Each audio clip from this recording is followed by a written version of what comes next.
so much for joining us. Thank you to our special guests who are joining us this evening. We have Mike Doyle and Scott Evans from the amazing opening night film, Almost Love. And we have Haj Sleeman and Michael Musselong from the amazing closing night film, Breaking Fast. We're gonna jump right into this because if you see the page notes that we have here, we have a lot to cover and we're so excited to bring all these awards to you because that's one thing we always say here is that we love to give away awards. We love to recognize all the great work that's happening. And speaking of some great work, we're gonna jump right into the trailer for our opening night film, Almost Love. You have changed my life. Have you seen the details today? Markland looks like the truest form of a Kennedy. Yeah, one minute we're all working at TBT. The next minute he's famous. I am obsessed with your website. Oh, thank you. Can I grab you for a quick shot? Oh no, just Markland. Just get married. You're not taking his money, Elizabeth. It's not taking money when you're married. It's called sharing. Two men together is tricky. You're in a partnership, for God's sake. Look, these past 3 weeks getting to know you have been amazing, and it's something that You're making me nervous. I'm homeless. I'm sorry, what now? Haley, he's a child. He just needs help with his homework. You're so smart. You are moving into some very serious territory right now. I can't stop thinking about you. You have to stop. It hurts. I have a crush. I can't go on. Oh no, that's not gonna work. It's electric. It doesn't even work. Oh. The constant interruptions. When we're home, when we're out, you documenting every single moment. This is work. It's my job. I just wish we could go back to the way things were. Simpler. Was it? It's all so confusing. I don't want them to find my body someday under a pile of New Yorker magazines and cat hair and takeout containers. It's official. I'm an adult now. How much does one of these go for? Like 100? 1,000? Why don't you just paint one, keep it for yourself, and then you sell it? Because then it would be by me, not by Ravella Brewer. Ravella, they are so bold. Should I not say something? Adam painted mostly everything in there. Well, that's funny. Need a drink. Get mad. Oh, my God, that felt so good. Oh, honey, buddy, what you doing Sunday? Maybe sipping the Coca-Cola with me, babe. Oh, yeah. You gotta admit, when you don't need it, you get it. And then when you need it, you don't get it. Love's crazy.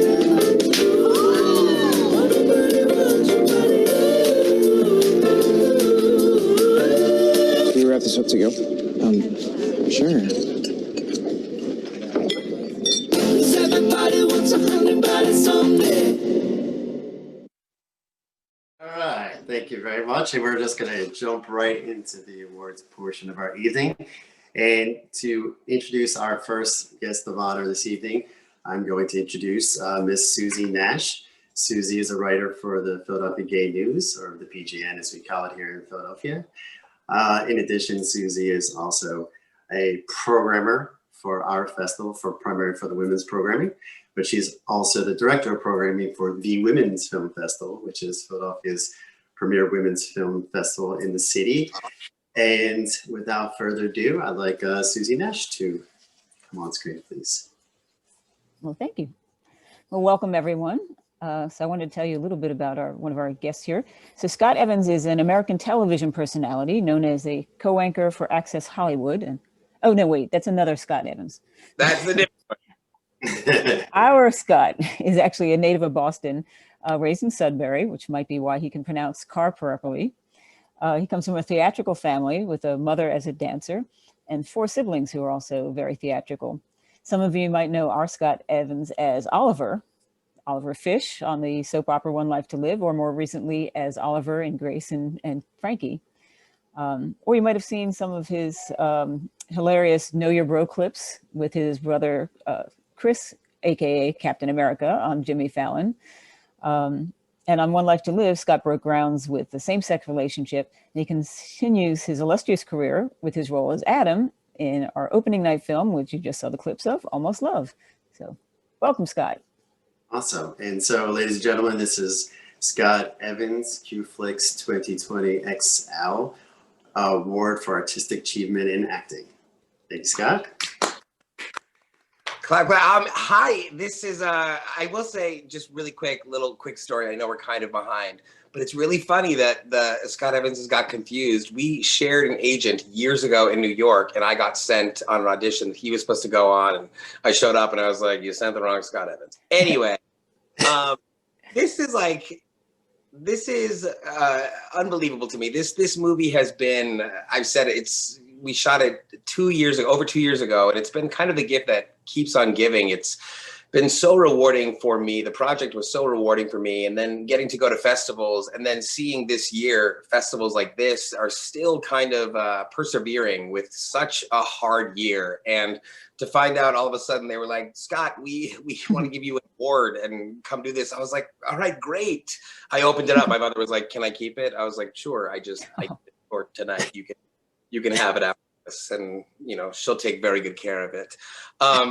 But in a year where I feel like it's been so hard for anything, especially it hasn't been a year of acting, but to still remember what I love doing and why I love doing it, I am very grateful, and I love that we're here and still getting to do this.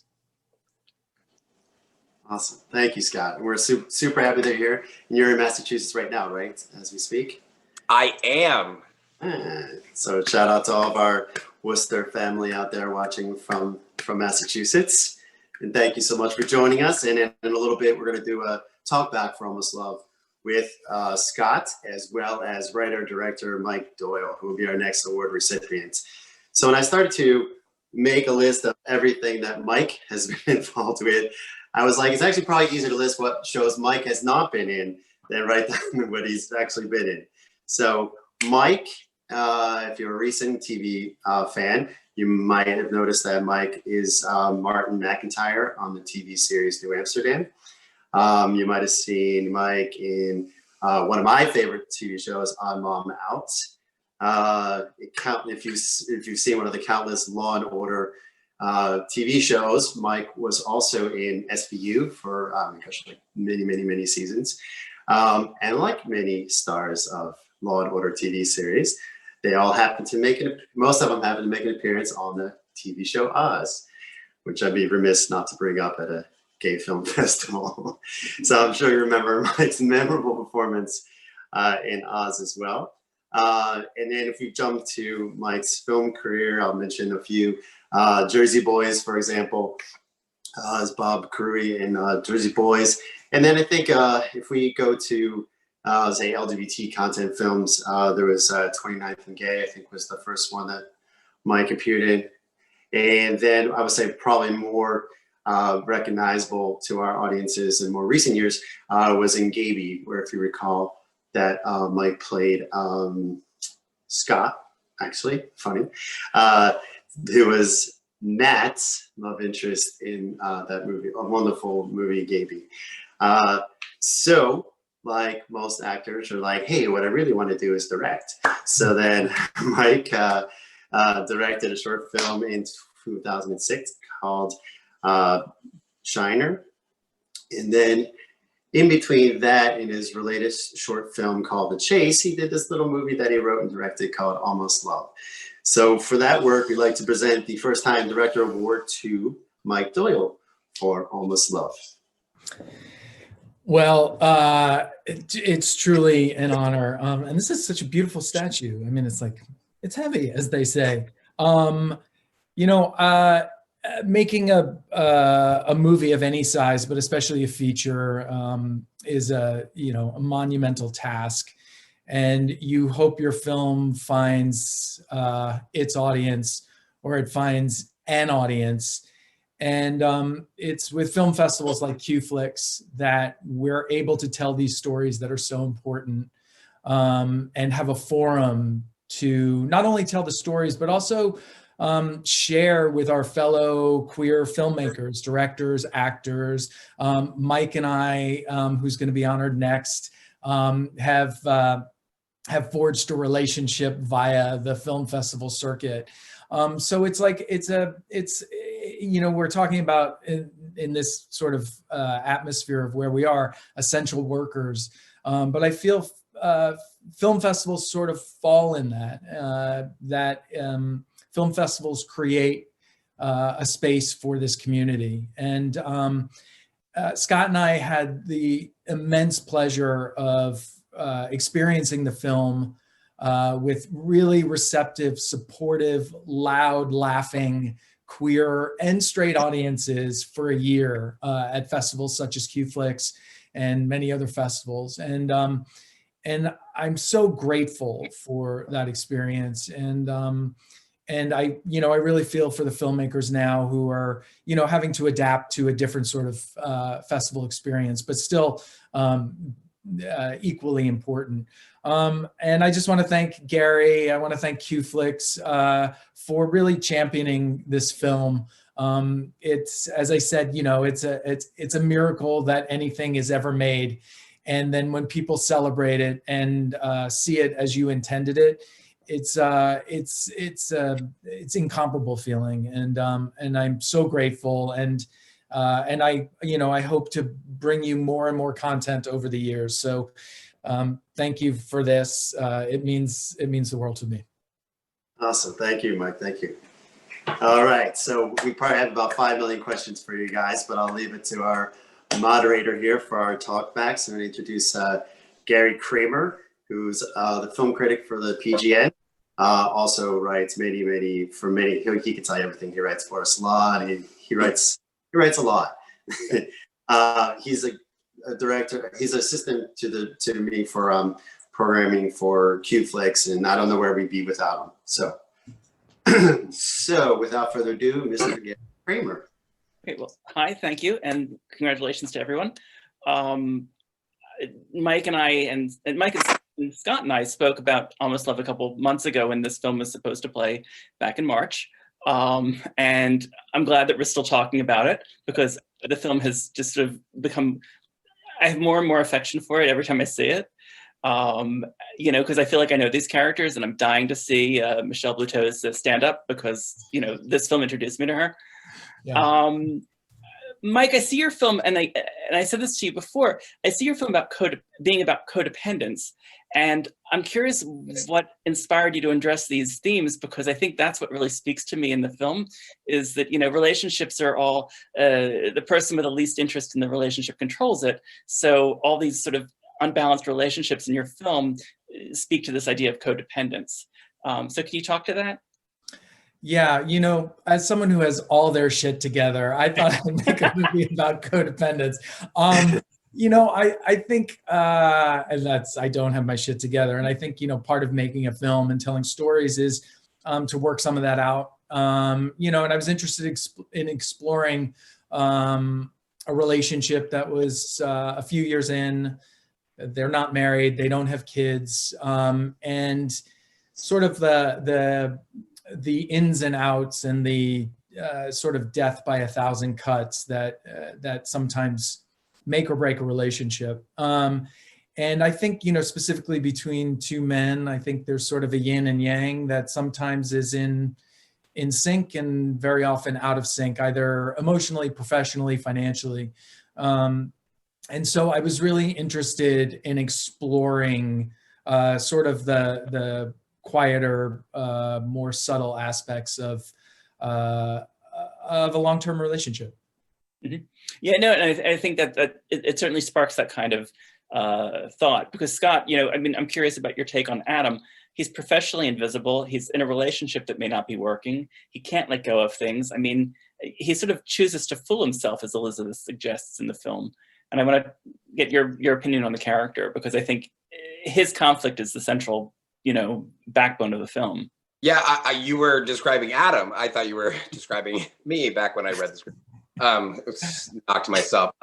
No, when I first read the script, aside from like those specific character traits of Adam about, professionally being stagnant and in a almost dead end relationship or not sure whether it's time to like fish or cut bait, it was the kind of thing where, character aside, just reading this script from Mike, I had to read it again after I read it the first time, being like, wait a minute, was that a story about a gay couple? Was that a story about two gay men And why am I shocked that this is the first time I'm reading something like this? And it was so refreshing to be able to see some sort of representation of gay men in film. And I'm not saying that everything is bad out there, but a lot of the stuff out there is kind of for gay roles, it's either the funny best friend or the well-dressed assistant. And this was just kind of like watching a guy that was almost at the end of his rope, and it was a real story. And I got so excited. And then when I found out I got it, I was like, oh gosh, now I got to do this. But it was very refreshing to see that on the page. And that's all Mike. Well, yeah, Mike, what are your observations about the private things that people cling to in relationships? Because I like the sort of secretness of all the characters. They have something they're hiding, either out of fear or just out of, I need my own personal space, my privacy. Yes. But I think that's a very, impactful part of the script too. Yeah, I was sort of interested in exploring what we reveal and what we hide.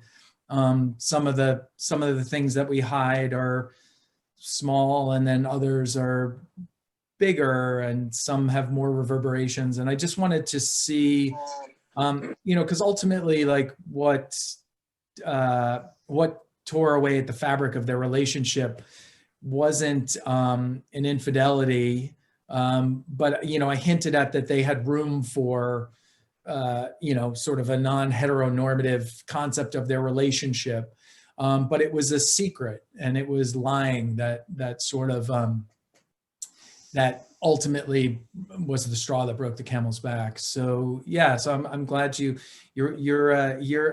like the best watcher, Gary, because all the things, that you think, Well, it's truth and trust. I mean, I think that's what and that's what relationships are about. It's like, do you trust the person, and are they telling you the truth? Yeah. And on that note, Scott, what are your thoughts about the dynamic between Marklin and Adam? I mean, Adam has only a few moments where his self-esteem isn't sort of crushed by this guy.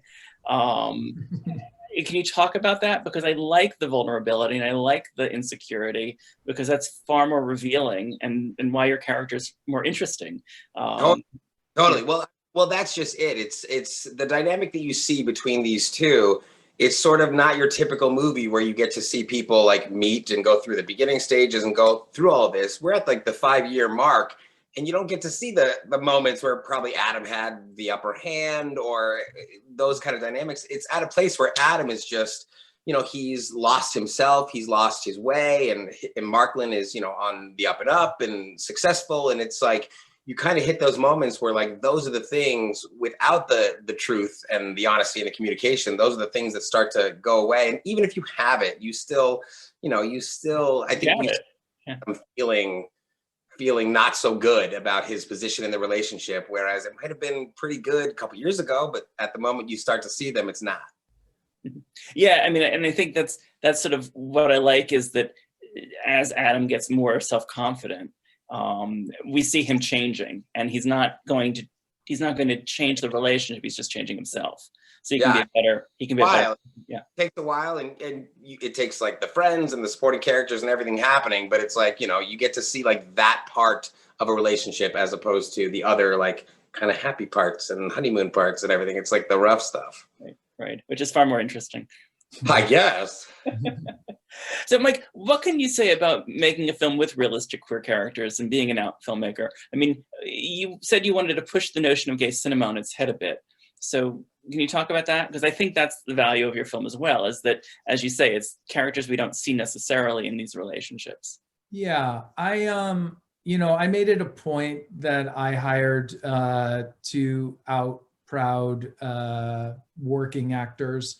And I've spoken quite a bit about this. Not to say that straight people can't play gay parts and gay people can't play straight parts, but I think there's a lot of kudos given to the bravery of straight actors playing gay parts, and I just wanted to it's hard enough to make a film in the amount of time that we have to make it in. And I think Scott and Augie had a shorthand, and it might be, a cheat by me as a director too, that I hired 2 people who knew what it was to be intimate with another man, and they just had a shorthand, and we had a day of rehearsal, but it wasn't forged in that day. It was forged because they lived their lives authentically. And that's not to say that they didn't have to act and bring a lot of what isn't themselves to the part, which they did. But I just, it was something that was very important to me. Well, Scott, the same question to you. I mean, what can you say about being an actor and making queer films, and how important is that in your career to do that versus trying to play, a straight character in a big budget movie?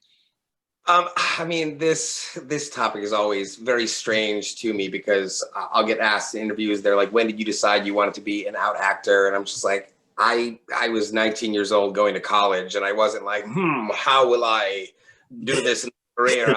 How am I going to do this in my life? And I was like, I want to be out, I'm gay. And then all of a sudden career started happening. And it was a sort of thing where you'd hear people being like, well, is it smart for him to come out? I'm just like, oh man, the fact that this is even like a thing is just, it sucks that it is a thing, but it's like such an issue. And when it comes to representation in TV and film, and gay people playing gay roles and straight people playing straight roles, listen, straight people can play gay roles when there are the same amount of roles for gay people and straight people. Just like for right now, let gay people play the gay roles. To be honest, I've stopped getting auditions for straight roles, where I know that straight actors are still getting auditions for gay roles because that's acting. Whereas if a gay guy plays a straight role, it's not believable, which is, I hope that we'll get past it. I don't know if we will in my lifetime or my career, but it's just the kind of thing where Mike having that be something that was so important to him, I didn't even realize how important it was until I was doing it. And then being able to do things like this and festivals and talk to people, and it means something different seeing gay people play the gay roles that they've built up. And when there's equal representation, we can go back to auditioning, I guess. Okay, I have one more question for each of you, and then we'll open it up. So if you have questions, viewers, please put them in the chat. Mike, I have to ask, are you as neurotic as your characters when it comes to love? Oh, yeah, I've got it all together. Yeah, I have to say, everyone always asks, like, who are you? And I'm sort of everyone in the film. I have a bit of Cammie, I've got a bit of Adam and Marklin. There's certainly some Ravella in me. I just sort of wanted to sprinkle my neuroses sort of equitably. I wish I had it together. I made a joke at one of the Q&As at one of the film festivals. I said, I'm single, so I made a movie about people who stay together. But yeah, that says it all. Okay, and Scott, I really love the scene of Adam and his father. He's trying to have this honest moment, and he reads the situation knowing what to expect, but hoping it will be otherwise.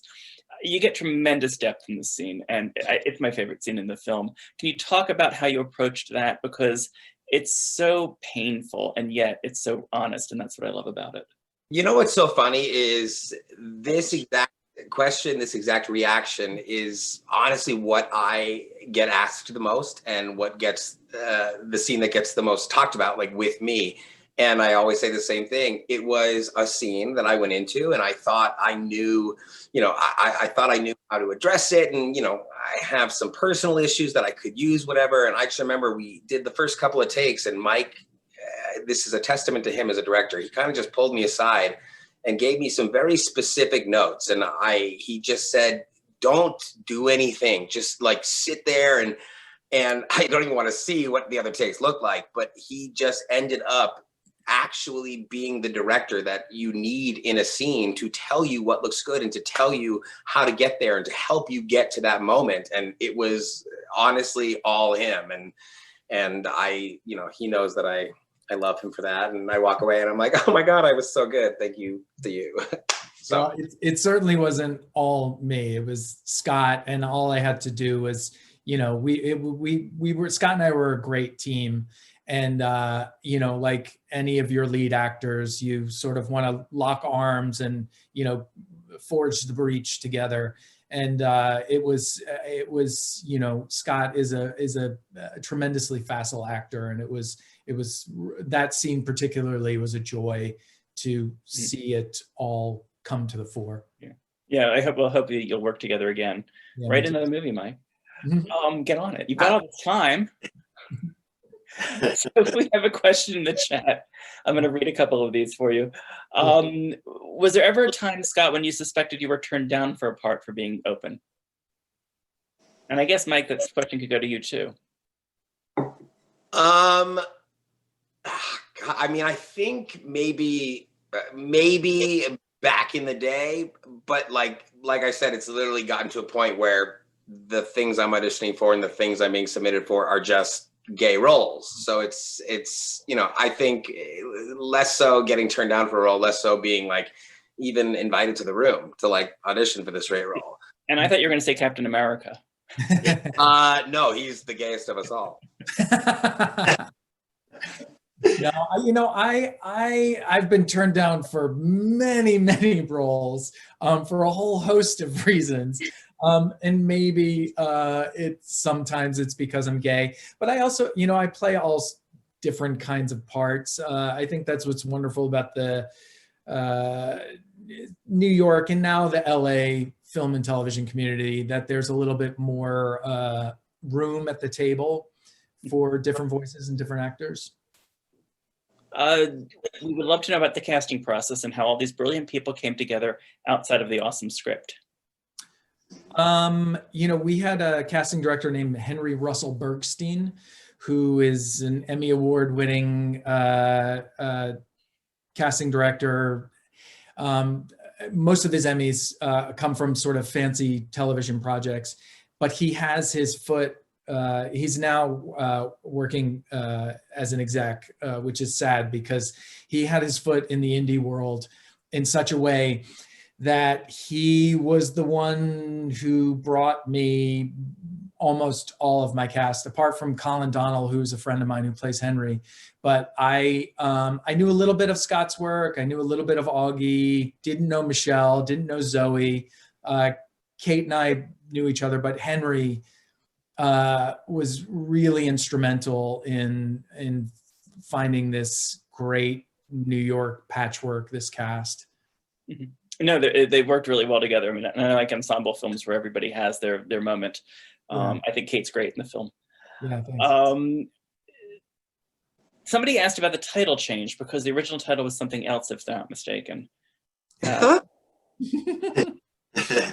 was, yes, the film was originally called Sell By, right. Which I spent, you know, much time coming up with that title. It had to do with many things. Do relationships have an expiration date? Adam has a painting that he's keeping, whether or not he's going to sell it.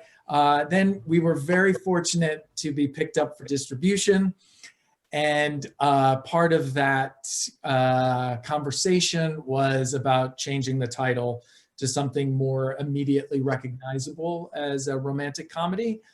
And I lost that battle after, we're still called Sell By in the UK, incidentally. We were sold to Sky. So over there, we are known as Sell By. Here we are Almost Love. So there are two websites, there's two of everything. And with a huge marketing team and budget, yeah, that was something. Somebody asked who did the paintings in the film. Oh, that's a great question. It wasn't Scott? Yeah, we had two painters. No, yeah, it was Scott. There was one scene. Scott did paint those. You did paint those angels like rather beautifully. When I was painting them and Mike said cut and came running up and he's like, that was great. I was like, that was great. It was just one take, but it was like, it was perfect. We had 5 copies of the hero painting and they were done by one of the producers had friends in the Czech Republic who, a gallerist there. And there was this painter that because I looked, because I felt like we had to get the painting right, and if we didn't get it right, it would, we had to believe that these paintings could sell for a lot of money.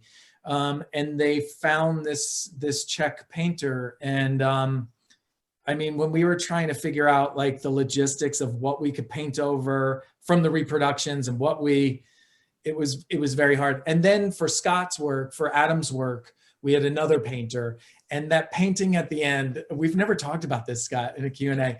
The painting at the end of the figure, if I can find it on my phone, I'll show it to you. Because that painting, am I allowed to say a swear word on here? Sure. Had a huge dick. And I was like, we cannot have. You were like, we finished one take, and I was like, hey, should we do something about that in the background? We're like being all emotional. And this guy was like posing in this picture with just. We painted over and then we painted over it in a way that, let me see if I can find it quickly. But yeah, we painted. Well, I don't know if you could show it. I could show it. We painted over it in a way because at the end I was like, I don't want people to be like, oh, Adam's painting's so beautiful. God, that's a big dick. Wow. Here's the painting. Yeah. Well, yeah. You could have kept it. Scott, do you have any hobbies like painting? I mean, not like painting. I try, it's funny. I just picked up a new hobby that I'm going to try again. Me and my niece and nephews did some pancake art the other day that my little sister was like, we're going to do this. And I'm like, I've seen the videos. I don't think this seems like an easy thing. But then we got into it and it was amazing. Although I was doing mine and the top popped off and it ruined it. But I'm going to be good at it. But no, not painting. Drawing, no. Okay, drawing, you're going to draw with pancakes. Exactly. Listen, if I can eat it, I can create it. Mike, you any hobbies? I'm always curious what actors and directors and writers do when they're not working. We look for work. Cry into our pillows. What'd you say? I said we cry into our pillows. Cry into our pillows. It's a hobby. I cook a lot. I'm half Italian, so I cook a great deal. Okay, so we got another question here. What was your favorite scene in the film? Scott? My favorite scene, I would say actually, is when me and Elizabeth Kate's character are up at his house that he owns upstate, and we're packing, and I get to kick all those little ceramic figurines. It's funny actually. That was a scene where the night before we were supposed to shoot it, the scene was supposed to be Adam doing all this breaking and falling into a glass coffee table, but like we couldn't figure that out. So the night before, Mike and I, after a long day of shooting, we went out to some dive bar in Brooklyn and we were having a drink, and I was like, well, I can kick my leg really high. And he's like, ooh, how high? And I was like, high. And so then we just started going for it. And then that day I just got to kick the crap out of all that stuff and then fall on my back and make a crazy noise. Yeah, I convinced Scott to watch some videos of people getting the wind knocked out of them. And he's like, I think this can be a bit too much. I was like, no, it'll be great. And we went for it. And it was a bit too much, but hey, it worked out. Congratulations again on the film. Do we have other questions? Because I think we're good for time.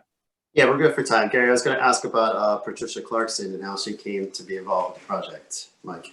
I've known Patricia, or as she's known as Patty. I've known her for quite a while. As being a New York actor, there's an amazing community of people who I didn't know I could call on this ask, but for that role specifically, I needed someone who came on the screen and you're like, oh, that's a star, to believe that she was this painter. So I asked her, and I told her, I was like, because that was a huge day. That was a whole huge, long day. I was like, I'll shoot you out in 3 hours. You'll be in and out. And logistically, it was hard because then when we shot out the windows, it was nighttime and she was in during the day. So we couldn't shoot in a few directions. But she was just fantastic. She really, on the day, really rolled up her sleeves and was really part of the team. And subsequently, she's been very supportive of not just me, but the film as well. And I'm very fortunate to have had her. Oh, she's great. Yeah. Absolutely. Scott, was there a difficult scene for you? I mean, yes, it was. We like to joke about the fact that going into filming, I didn't realize this was an action movie. There was, I think it started with crawling into the ice cream window, where I ended up with all these bruises on my leg from crawling in because there wasn't a back door that I was supposed to go in. But on top of that, then kicking the stuff, falling on my back, and then the bike riding day and the pool day were shot on the same day. And we rode bikes for like 6 hours in the morning in 100-degree weather on Pride Sunday in New York. And they were like, all right, everybody, go enjoy your day. We're going to go to the pool. And Mike was like, can you hold your breath underwater the length of a pool? I was like, I haven't tried it in a long time, but let's see.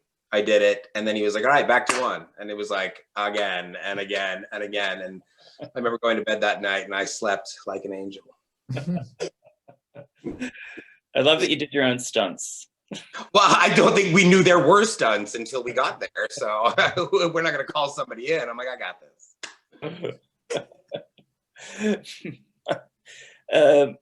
Question was speaking to the importance of niche festivals like qFLIX and what they mean to you. Yeah, I think I mentioned that it's film festivals like this that movies and stories, queer stories like this, have a forum to be seen and shared. And I think, the sharing part is such a big part of, what it is to be in a festival, because, you have, even virtually, even tonight, but you have forums, you have Q&As, you have mixers, and it's an amazing, it's just nice to be with your tribe around something you love so much, which is like, you sort of like, it becomes very specific, queer people who like film. And it's really amazing and necessary. And, we wouldn't have gotten distribution had we not been on the festival circuit. So, I'm really grateful for that. Scott, do you have any thoughts on that? Yeah. And you say niche festivals. And to be honest, like I didn't know much about the film festival circuit or whatever. It's I sort of, about Tribeca and Sundance and all these film festivals. And then was it last year?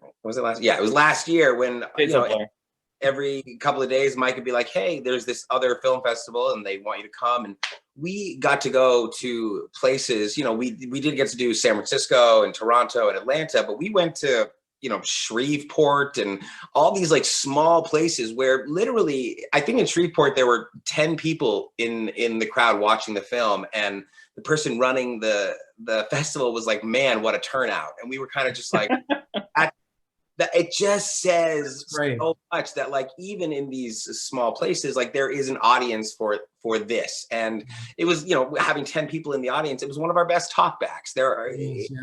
It's not all about like the big crazy ones. These LGBTQ inclusive focused festivals are the ones that like, this is where we go. And I think these are the ones that are so important to us. And I've loved seeing the past couple of weeks festivals, keep or being able to still have their virtual festivals and talkbacks and things like this. And it's very important, especially a year like this. Mm-hmm.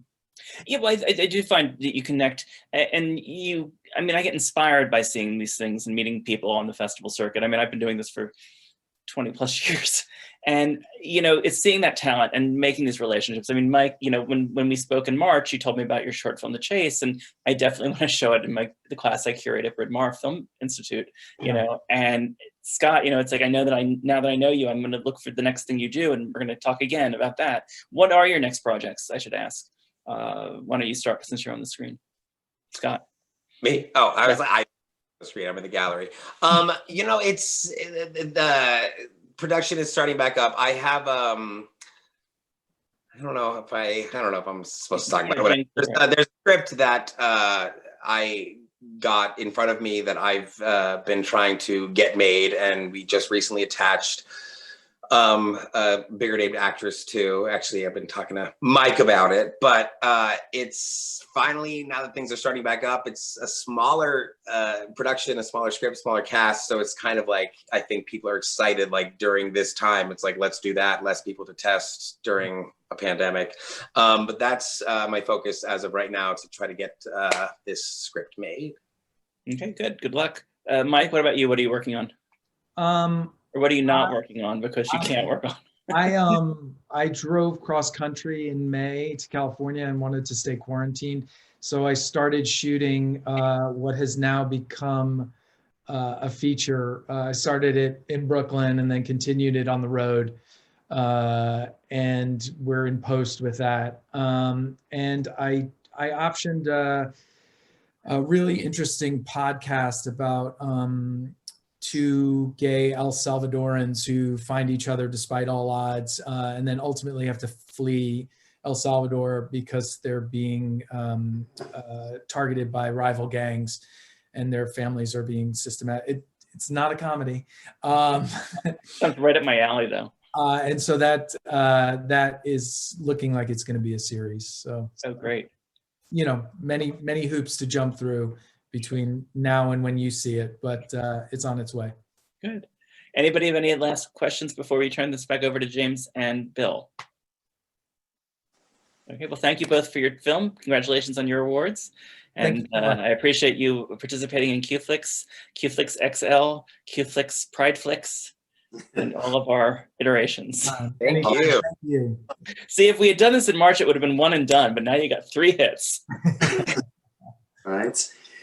So again, we're sorry we couldn't meet you guys in person in Worcester, but in 2021, when we get back to some sort of normal, we hope that you guys will join us at some point along the way. Please feel free to come hang out at any festivals, share your work with us. We're eager to see where the roads lead you guys. Thank you again to our 2020 Artistic Achievement Award in Acting, Scott Evans, and our first-time director, Mike Doyle. Thank you so much, guys. We appreciate it. Thank you. Congratulations. Thank you.